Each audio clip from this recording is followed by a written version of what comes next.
नमस्कार दोस्तों, मैं हूं गौरव और आप देख रहे हैं मार्केट रिपोर्ट। दोस्तों, इस वीडियो में हम बात करेंगे सिल्वर कॉमेक्स की। ठीक है, थोड़ा सा समझेंगे मार्केट में क्या ट्रेंड नज़र आ रहा है, क्या एक्सपेक्टेशन है और किस तरीके का व्यू एक मार्केट में बना हुआ है। आगे बढ़ने से पहले बहुत छोटा सा डिस्क्लेमर, मैं कोई सेबी रजिस्टर्ड एनालिस्ट नहीं हूँ।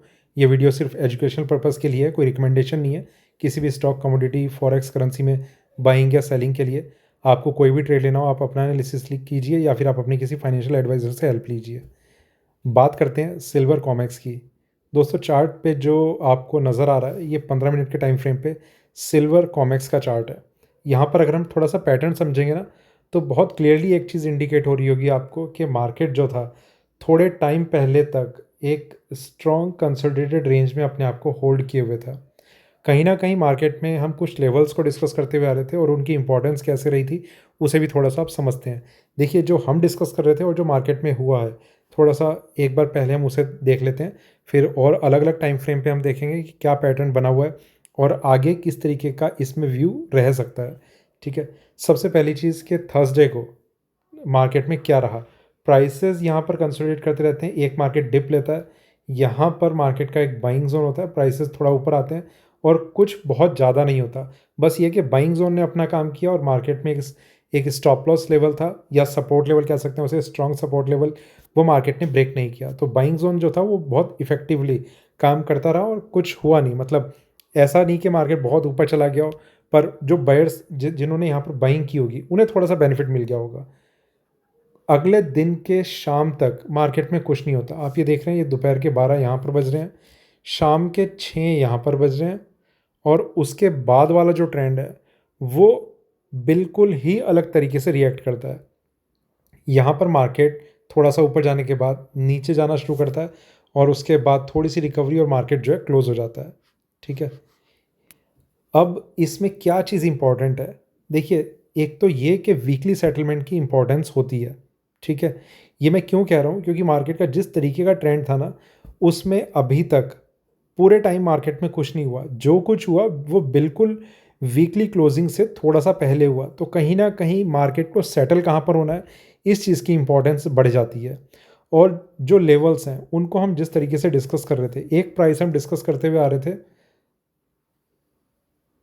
38.64, यही प्राइस था मेरे ख्याल से, जो हम एक स्ट्रॉन्ग सपोर्ट का यहाँ पर डिस्कस कर रहे थे। ठीक है? 38.64 कि या तो ये ब्रेक नहीं करेगा, मतलब थोड़ा मुश्किल रह सकता है मार्केट के लिए ब्रेक करना, पर अगर ब्रेक कर जाता है तो कहीं न कहीं सिल्वर में भी, हाँ, एक तो ये ब्रेक तभी करेगा जब गोल्ड में रिवर्सल ब्रेक हो रहा होगा। ठीक है? ये पहली चीज़ जो है वो मार्केट ने ये दिखा दी थी। उसके बाद जब इसने पहले टच करके थोड़ी-सी रिकवरी दिखाई, फिर फाइनली जब मार्केट ने इसे ब्रेक करा तो एक शार्प सेलिंग मार्केट में नज़र आती है और नीचे में हम एक बाइंग ज़ोन को डिस्कस कर रहे, सॉरी बाइंग ज़ोन नहीं, रिवर्सल लेवल को डिस्कस कर रहे थे, जो था 37.91, ये प्राइस यहाँ पर था। मार्केट में जो इसका लो प्राइस टच होता है वो है 37.95 या 94, कुछ ऐसा है। और यहाँ से मतलब रिवर्सल को बिना टच किए बिल्कुल उसके करीब पहुँच के मार्केट जो है थोड़ा-सा रिकवरी दिखा के अपने आप को क्लोज़ कर देता है, मार्केट सेटल हो जाता है। अब यहाँ पर कई चीज़ें इंपॉर्टेंट बनती हैं। पहला ये कि मार्केट में तेज़ी थी, वो कहीं न कहीं उस तरीके की नहीं थी कि मार्केट में प्राइसेस जो हैं ऊपर जाते रहेंगे। जिसे हम तब से थोड़ा-सा सेलिंग को लेकर डिस्कस कर रहे थे, जब मार्केट ने $39 का लेवल ब्रेक करा था, कि अब मार्केट का ऊपर जाना जिस तरीके का पैटर्न बन रहा है, ख़ास तौर से गोल्ड से उसे हम रिलेट कर रहे थे, कि प्राइसेस गोल्ड के बहुत अच्छी स्ट्रेंथ नहीं दिखा रहे हैं। सिल्वर का ऊपर जाना कम से कम थोड़ा मुश्किल नज़र आ रहा है। और कल भी हमने जो डिस्कस किया था ना, मतलब फ्राइडे को, वो ये कि मार्केट अगर किसी वजह से, क्योंकि सिल्वर में उतनी वीकनेस अभी तक आई नहीं थी, जो स्ट्रॉन्ग सपोर्ट है वो मार्केट ने ब्रेक करा नहीं था। इस कारण से एक चीज़ हम डिस्कस कर रहे थे कि पहला तो सिल्वर का ऊपर जाना, मतलब एक फ्रेश हाई बनाना, वो थोड़ा मुश्किल नज़र आ रहा है और अगर लग भी जाता है गलती से, तो भी मार्केट ऊपर सस्टेन कर पाएगा, इस पर बहुत ज़्यादा डाउट है। मतलब मार्केट सेम डे वहाँ से करेक्ट कर जाएगा। कितना करेक्ट करेगा ये तो खैर बात की चीज़ थी, पर वहाँ से ठीक-ठाक तरीके से मार्केट जो है नीचे आ सकता है। मतलब ऊपर सस्टेन करना मुश्किल था। हुआ ये कि मार्केट ने अपने सपोर्ट को ही ब्रेक कर दिया और प्राइसेस जो है लगातार अपने आप को गिराते चले गए। ठीक है? सिल्वर में जो रिएक्शन रहता है ना, वो हम इसी तरीके का देखते हैं कि कुछ नहीं हो रहा होता, पर जब होता है तो कुछ बड़ा ही हो जाता है। तो ये चीज़ अभी इसमें बनी रही। अब ये है 15 मिनट के टाइम फ्रेम पे जो आपको नज़र आ रहा है मार्केट में। और एक चीज़ और ध्यान रखना, जब तक ये हो नहीं जाता ना, मतलब जब तक ये हुआ होता दिखता नहीं है, तब तक जितने भी ट्रेडर्स हैं उनका एक ही व्यू रहता है कि कुछ मतलब सिल्वर ने नीचे आना ही नहीं है, सिल्वर में एक अपसाइड ट्रेंड ही बना रहेगा। देखो, जब तक कोई चीज़ नहीं होती है ना, तब तक सारी चीज़ें नज़र आती हैं कि ये हो सकता है, वो हो सकता है। होने के बाद ही हमें लगता है कि हाँ, ऐसा हो गया। ठीक है, तो वो सारी चीज़ ठीक है। तो थोड़ा सा ये ध्यान रखना चाहिए कि मार्केट हमेशा वैसा नहीं रहेगा जैसा आपको लग रहा है या दिख रहा है। और आगे चलते हैं बड़े टाइम फ्रेम पर, 1 घंटे के टाइम फ्रेम पे। कंसोलिडेशन जो होता है ना किसी भी मार्केट में, कहीं ना कहीं एक इम्पॉर्टेंट रोल प्ले करता है। यहाँ पर मार्केट में कंसोलिडेशन था, थोड़ा सा एक तेज़ी बनती है, ऊपर मार्केट के लिए तैयार रहता है, और ऊपर में इसकी अपना रिवर्सल लेवल ब्रेक करता है और प्राइसेस जो है अपने आप को और स्ट्रांगली ऊपर ले आते हैं। प्राइसेस कंसोलिडेट करते हैं, यहाँ से मार्केट जो है नीचे आ जाता है। यहाँ पर करंटली ट्रेड कर रहा है। और आगे चलते हैं। ठीक है, 4 घंटे पे थोड़ा सा ये चीज़ अच्छे से नज़र आएगी। यहाँ पर मार्केट में एक अच्छी तेज़ी बनती है। इस तेज़ी को जो हम डिस्कस कर रहे थे, मुझे ध्यान नहीं है, शायद यहाँ कहीं पर मार्केट का एक रिवर्सल लेवल था या यहाँ था, बिल्कुल ध्यान नहीं है, पर कहीं ना कहीं इसी जगह मार्केट में एक रिवर्सल लेवल था ऊपर की साइड में। ठीक है, मैं प्राइस भूल रहा हूँ। तो मार्केट ने उसे ब्रेक करा था और एकदम से एक तेज़ी आ गई थी। ये मैं इंपॉर्टेंस आपको बता रहा हूँ रिवर्सल लेवल की। ठीक है, और ज़रूरी नहीं है कि मार्केट इसी तरीके का रिएक्शन दे किसी भी रिवर्सल के ब्रेक करने के बाद। अब एक एग्जांपल ले लेते हैं। मान लीजिए ये रिवर्सल लेवल है और मार्केट जो है यहाँ ट्रेड कर रहा है, ऊपर जाएगा, नीचे आ जाएगा, फिर ऊपर यहाँ कंसोलिडेट करता रहेगा। ठीक है, इस तरीके का एक पैटर्न बना हुआ है, मतलब रिवर्सल को ब्रेक नहीं कर पा रहा। अब हम आते हैं उस पर कि रिवर्सल को ब्रेक करता है तो क्या तरीका हो सकता है इसमें। रिवर्सल के बाद मार्केट ऊपर आता है, ये ब्रेक करेगा और एकदम से एक तेज़ी मार्केट दिखाकर इस तरीके का कुछ पैटर्न, फिर चाहे नीचे आ जाए चाहे ऊपर जाए वो अलग चीज़ है, पर मार्केट एकदम से एक तेज़ी दिखाने की कई बार कोशिश करता है। दूसरा तरीका भी होता है, उसे भी हम देख लेते हैं। तो इस तरीके से या इस रिस्क से बचने के लिए हमारी क्या कोशिश रहती है कि मार्केट में कहीं ना कहीं हमें अपनी पोजीशन जो है वो या तो हल्की कर देनी चाहिए री एंट्री लेने के लिए, या क्लियर कर देनी चाहिए वो भी री एंट्री लेने के लिए, या फिर हो सकता है कि हमारा खुद का एक रिवर्सल का व्यू बन रहा हो कि यहाँ पर शॉर्ट सेलिंग से निकल जाना चाहिए, अब बाइंग में बैठना चाहिए, मार्केट जो है ऊपर जा सकता है। दोनों तरीके ज़रूर ठीक हैं, पर उसे भी करने का तरीका है। ऐसा नहीं कि आप बिल्कुल अपनी पोजीशन को रिवर्स में ले ले आओ और किसी और चीज़ पे ध्यान ना दो, उसमें भी कई चीज़ें हैं जो ध्यान देनी होती हैं। ठीक है, दूसरे पैटर्न पे आते हैं। मार्केट में ये रिवर्सल लेवल है, प्राइसेस यहाँ पर ब्रेक कर देते हैं। ये सिर्फ एक कंफर्मेशन है कि अब मार्केट आने वाले टाइम में अपनी स्ट्रेंथ को दिखाता रहेगा, पर ये ज़रूरी नहीं है कि ये एकदम से ऊपर जाए। ठीक है, मार्केट ने ब्रेक करा, प्राइसेस यहीं कहीं ट्रेड कर रहे हैं, थोड़ा सा नीचे भी आ रहा है मार्केट। इतने से ट्रेंड में जो ट्रेडर्स हैं उन्हें ये लगने लग जाएगा कि यार रिवर्सल में कुछ हुआ ही नहीं, प्राइसेस नीचे और आ रहे हैं। नीचे भले ही आ रहे हैं पर मार्केट में वो डाउन ट्रेंड नहीं होता है। प्राइसेस नीचे आए हैं, वापस से यहाँ पर बाइंग बायर्स तैयार बैठे हैं, मार्केट ऊपर आ गया, फिर ऊपर आ गया, धीरे धीरे धीरे धीरे प्राइसेस जो है ऊपर चले जाते हैं। ठीक है, कन्फर्मेशन यहाँ पर आ चुकी थी पर प्राइसेस ने टाइम ले लिया। ये दो पैटर्न होते हैं जो रिवर्सल के बाद हमें देखने को मिलते हैं। और थोड़ा सा आगे चलते हैं डेली टाइम फ्रेम पे। यहाँ पर अगर हम देखें तो एक सबसे इम्पॉर्टेंट पॉइंट जो है कि लगभग $10 यहाँ से यहाँ तक थोड़ा सा लंबा सफ़र रहा। अप्रैल से लेके अभी हम जुलाई में बात कर रहे हैं, मार्केट ने $10 के अपसाइड ट्रेंड को कंटिन्यू रखा। ठीक है, ये नंबर्स पे अगर हम नज़र डालें ना तो ये नंबर्स अपने आप में बड़े हैं, छोटे नहीं हैं। यहाँ तक मार्केट आता है, कुछ करेक्शन को दिखाता है। अब आपको अगर एक पैटर्न का पता होगा, कैंडलस्टिक पैटर्न का, 3 ब्लैक क्रो, अगर आपने सुना होगा, आप सर्च कर लेना वैसे इस पे, तो बिल्कुल वही पैटर्न आपको अभी इस कैंडलस्टिक पैटर्न में नज़र आएगा। ठीक है, ये मैं सिर्फ ये बता रहा हूँ, देखो ये सिंगल पैटर्न ना अपने आप में इतना इंपॉर्टेंट नहीं है कि इसके बेस पर कोई बहुत बड़ा डिसीजन ले लिया जाए कि हाँ मैं सारा का सारा पैसा अब सिल्वर में सेलिंग में लगा दूँ, नहीं। ठीक है, देखो मुझे शॉर्ट सेल करना है, माइनस करनी है पोजीशन, मेरा ये व्यू बन रहा है उसके कई कारण हैं। हो सकता है मार्केट में थोड़ी एक तेज़ी नज़र आ रही हो पहले, उसके बाद मार्केट थोड़ा स्टेबल नज़र आ रहा हो, फिर टर्न ले रहा है। मुझे एक चीज़ ये नज़र आ रही है, साथ ही साथ ये पैटर्न मुझे नज़र आ गया, 3 ब्लैक क्रो, ठीक है। इसका जो उल्टा पैटर्न होता है ना, वो इस तरीके का होता है जैसा मार्केट ने यहाँ पर बनाया। ये होता है 3 वाइट सोल्जर, ठीक है। यहाँ पर मार्केट ने बनाया था और उसके बाद का ट्रेंड आप देख रहे हैं, ये बना है। अब हो सकता है ये भी ऐसा ही कुछ बन जाए, पर ये चीज़ें ना कोई कंफर्मेशन नहीं देती हैं। बस ये है कि आपका अगर व्यू सेलिंग का है तो ये उसमें ये मान लीजिए 10% और आपके कॉन्फिडेंस को बढ़ा देंगी, एक्चुअल में बढ़ा देंगी। ये ओवर कॉन्फिडेंस नहीं, ये एक्चुअल में आपका कॉन्फिडेंस जो बढ़ जाना चाहिए क्योंकि उसकी पॉसिबिलिटी बढ़ रही है कि अब मार्केट जो है नीचे आएगा। बस इतना ही है, इससे ज़्यादा कुछ नहीं।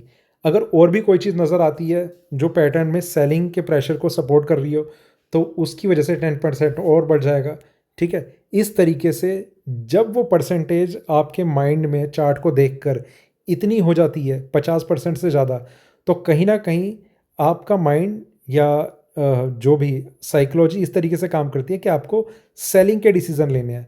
आपका फेलियर कहीं भी आ सकता है, पर अगर आप इन चीज़ों पे ध्यान ना देकर सिर्फ एक चीज़ पे ध्यान देते हैं कि आपसे जो लोग चैटिंग में जुड़े हुए हैं वो क्या डिस्कस कर रहे हैं, या फिर कहीं पर आपने 10-12 वीडियो देख लिए, उसमें जो आपने सबसे आखिरी वाला देखा उसने बाइंग के लिए बोल दिया, तो आपको बाइंग दिमाग में रह गई, बाकी सारी चीज़ें आप भूल गए।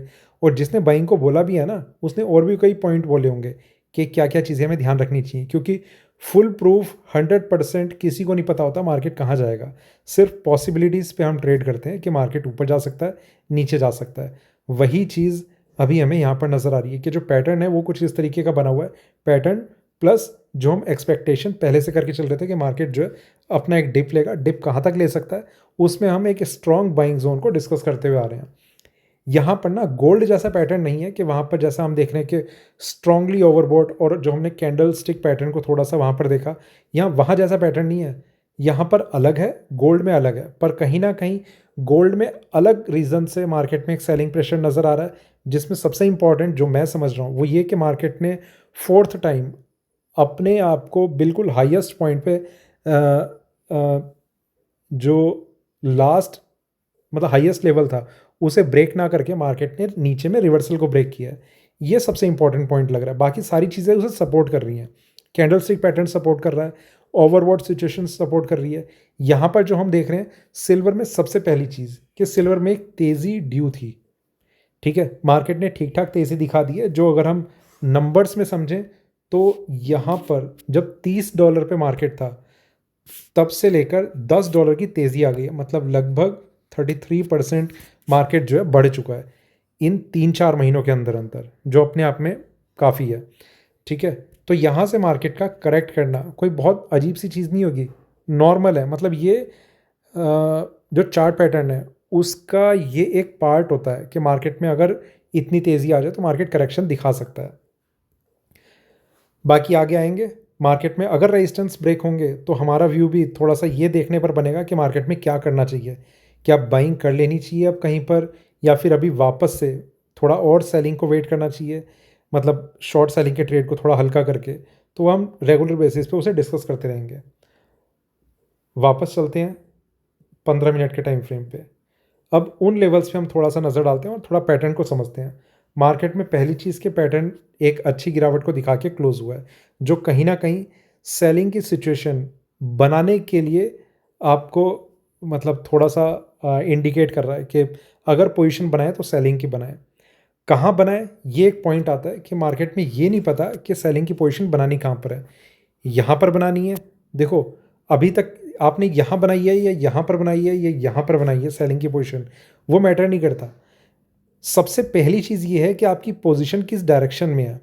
क्या मार्केट आपकी डायरेक्शन के साथ बैठा हुआ है या उसके अगेंस्ट बैठा हुआ है। अगर अगेंस्ट में है तो आपको अलग तरीके से सोचना होगा, एवरेजिंग करनी है नहीं करनी, कितना रुकना है, अभी बहुत ज़्यादा रुकना है, ठीक है। पोजीशन सबकी सही होती है, डिपेंड करता है कि आप बाइंग और सेलिंग कर कहाँ पर रहे हैं। तो उसके लिए थोड़ा सा सेलर्स को अलग तरीके से ट्रेड करना होगा, बायर्स को अलग तरीके से। जो सेलर्स हैं उन्होंने कहीं पर भी सेल कराओ, चाहे यहाँ कराओ, वो कहीं ना कहीं थोड़ा सेफ जोन में अभी हैं, ठीक है। मार्केट में अगर आपने यहाँ पर भी बाइंग करी है ना, तो ये भी हो सकता है कि आपका ट्रेड बहुत ज़्यादा रिस्क में हो और ये जो सेलर है ये बहुत ज़्यादा सेफ़ हो, भले ही अभी के लिए उसे 10 रुपये का लॉस हो रहा है और उसे 0 रुपये का प्रॉफिट हो रहा है, ठीक है। तो अब जो लेवल नज़र आ रहे हैं उनकी हम अभी बात करते हैं। देखिए जो लेवल अभी हम डिस्कस करें ना, मेंबर्स वाले वीडियो में मंडे को ये लेवल चेंज हो सकते हैं, तो जो भी लेवल रहेंगे वो मंडे को मेंबर्स वाले वीडियो में हम उसे डिस्कस करेंगे। फिलहाल जो चीज़ें इसमें नज़र आ रही हैं उन पे थोड़ी सी हम नज़र डालते हैं। 38.46 ये प्राइस मार्केट में इंट्राडे का रेजिस्टेंस लेवल है। ये जब तक ब्रेक नहीं होता मार्केट में कोई भी व्यू एक स्ट्रेंथ को इंडिकेट नहीं करेगा। इसके बाद मार्केट में प्राइस है स्ट्रॉन्ग रेजिस्टेंस लेवल 39.04, ठीक है। ये दो लेवल्स हैं जो मार्केट में रेजिस्टेंस का काम कर रहे हैं। रेजिस्टेंस का मैं आपको मतलब भी बता देता हूँ। देखिए मान लेते हैं एक ये लेवल है, एक ये लेवल है। आपने यहाँ पर सेल किया तो उसका जो स्टॉप लॉस है वो यहाँ पर रहना चाहिए। बहुत सिंपल है समझना। आपने इस पूरी रेंज में कहीं पर भी सेल किया हो, चाहे यहाँ पर, चाहे यहाँ पर, चाहे यहाँ पर, उसका स्टॉप लॉस ये रहेगा, ठीक है। कोई इसमें कन्फ्यूजन है ही नहीं। दूसरी चीज़ पे आते हैं कि मार्केट में रेजिस्टेंस हमें पता है कि ये प्राइस है और ये प्राइस है। इसके साथ साथ हमें ये भी पता है कि मार्केट में सेलिंग जोन कहाँ पर है। पहला सेलिंग जोन यहाँ पर है, दूसरा सेलिंग जोन मान लेते हैं यहाँ पर है, इधर, मतलब इस रेजिस्टेंस के ब्रेक करते ही आप अगर यहाँ सेल करते हैं तो ये उसका स्टॉप लॉस होगा। मतलब सेलिंग जोन वो होता है जो पूरी की पूरी रेंज में एक बेस्ट जोन हो सकता है जहाँ पर आप सेल कर सकते हैं, और उस जोन में भी हम उस जोन के बेस्ट प्राइस को डिस्कस करते हैं, ठीक है। ऐसा तो है नहीं कि मार्केट में अगर मैं ये कहूँ कि 1,13,245 रुपये पर एक सेलिंग जोन नज़र आ रहा है और मार्केट एग्जैक्ट इसी लेवल को टच करेगा, ऐसा तो हो नहीं सकता। मार्केट में एक ये रेंज हो सकती है, ग्रे एरिया जिसे हम कह सकते हैं, जिसके बीच में एक एवरेज बेस्ट प्राइस बन सकता है जो ये रहेगा 1,13,245। तो यहाँ पर मार्केट में सेलिंग जोन नज़र आ रहा है, थोड़ा सा उसके ऊपर थोड़ा सा उसके नीचे वो हो सकता है, ये हम मान लेते हैं, ठीक है। इसका स्टॉप लॉस ये रहेगा। अब यहाँ पर इस पे डिपेंड करता है कि आपने कितने लॉट में ट्रेड लिया है और कितने पर आप एवरेज कर सकते हो अभी भी। ये पहला रेजिस्टेंस लेवल R1, इसके बाद यहाँ पर जो स्ट्रॉन्ग रेजिस्टेंस है R2। अब मार्केट में आपने यहाँ पर सेल किया, ठीक है, इसके ऊपर मार्केट में एक और सेलिंग जोन है यहाँ पर। यह आप पर डिपेंड करता है कि आपके पास क्या इतना बैकअप है कि आपने एक पोजीशन यहाँ पर सेल की, एक पोजीशन यहाँ पर सेल करी और दोनों का स्टॉप लॉस आप यहाँ पर मेंटेन करें, जिसमें रिस्क ऑब्वियसली कम होगा क्योंकि स्ट्रॉन्ग रेजिस्टेंस है और इतना इजी नहीं रहेगा उसके लिए ब्रेक करना। और बेनिफिट क्या रहेगा कि मार्केट में यहाँ पर सेल है, यहाँ पर सेल है, थोड़ा सा अगर मार्केट नीचे आ जाता है इस सेलिंग जोन से, मतलब मान लेते हैं पहला वाला फेल कर गया, दूसरा वाला फेल नहीं करता सेलिंग जोन और वो बहुत एक्टिवली काम करता है और मार्केट यहाँ से नीचे आ जाता है, पहले सेलिंग जोन में वापस आ जाता है, तो आप दूसरे वाले से निकल सकते हो। एक से एग्जिट कर लिया, फिर आपका एक ही होल्ड है। फिर मार्केट अगर वापस से ऊपर जाता है ना, पहली चीज़ ये कि री अटैम्प्ट ना लें उसमें, मतलब फिर उसे उतना एक्टिव ना समझें जितना ये पहले था। मतलब यहाँ पर आप रीसेल ना करें कि आपको ये लगेगा कि मार्केट जो है वापस से सेलिंग जोन में आ गया। नहीं, जो भी सेलिंग जोन बाइंग जोन होते हैं सिर्फ पहले अटैम्प्ट के लिए होते हैं, दूसरे के लिए उनमें कमज़ोरी आ जाती है, ठीक है। हो सकता है मार्केट फिर और ऊपर जाए, इस लेवल को ब्रेक कर दे। अब यहाँ बेनिफिट क्या रहेगा, आप इस ट्रेड में तो प्रॉफिट बुक कर चुके हो, चाहे 1 रुपये का कराए 2 रुपये का, वो मैटर नहीं करता। ये ट्रेड आपका लॉस दे देगा। मान लेते हैं 5 रुपये का लॉस दिया, जिसमें से 2 रुपये का आप प्रॉफिट कर चुके थे, 2 रुपये का प्रॉफिट कर लिया, अल्टीमेटली आपका 3 रुपये का लॉस रहा, ठीक है। ये उनके लिए बेनिफिट देता है जो हर बाइंग रेंज में या फिर हर सेलिंग जोन में इंट्राडे में ट्राई करते हैं। और अगर थोड़ा सा कॉन्फिडेंस आ जाए कि जो सेलिंग जोन 2 था और जो सेलिंग जोन 1 था, मार्केट यहाँ से गिरना शुरू होता है और एक अच्छी करेक्शन मार्केट दिखा देता है और प्राइसेस जो हैं साथ ही साथ नीचे आते रहते हैं। और कहीं पर भी आपको भी थोड़ा सा ये रहता है कि मार्केट अभी और नीचे आ सकता है और नीचे आ सकता है, और आप दोनों में फिर प्रॉफिट बुक करते हैं एक साथ, तो आपको जो वो खुशी होगी ना उसका ठिकाना नहीं होता कि दोनों सेलिंग जोन थे और बहुत अच्छे से काम कर गए। और ये सिचुएशन ना कई बार आती है। ये सिचुएशन जिस दिन मिल जाए आपको, जिस दिन ये एग्जीक्यूट हो जाए, आप ये मान के चलना कि अगले 3 लॉस को इसने कवर कर लिया है पहले ही। बाकी अगर आप अगले 3 ट्रेड में लॉस भी कर लेते हैं ना बड़ा, तो भी आपको कोई बहुत ज़्यादा मतलब रेट टू रेट आप लगभग आएंगे। बाकी आप पर डिपेंड करता है कि आप कितना अच्छे से इन चीज़ों को मैनेज कर पाते हैं, कितना नहीं। तो इसलिए मल्टीपल क्वांटिटी सेलिंग या बाइंग की होनी चाहिए। स्टॉप लॉस सबसे अच्छा तो ये है कि आप रिवर्सल को मान के चलें, ठीक है। बड़े टाइम फ्रेम में रिवर्सल का स्टॉप लॉस जो तब तक आपको कई बार ये चांसेस देता रहेगा बाइंग के, सेलिंग के।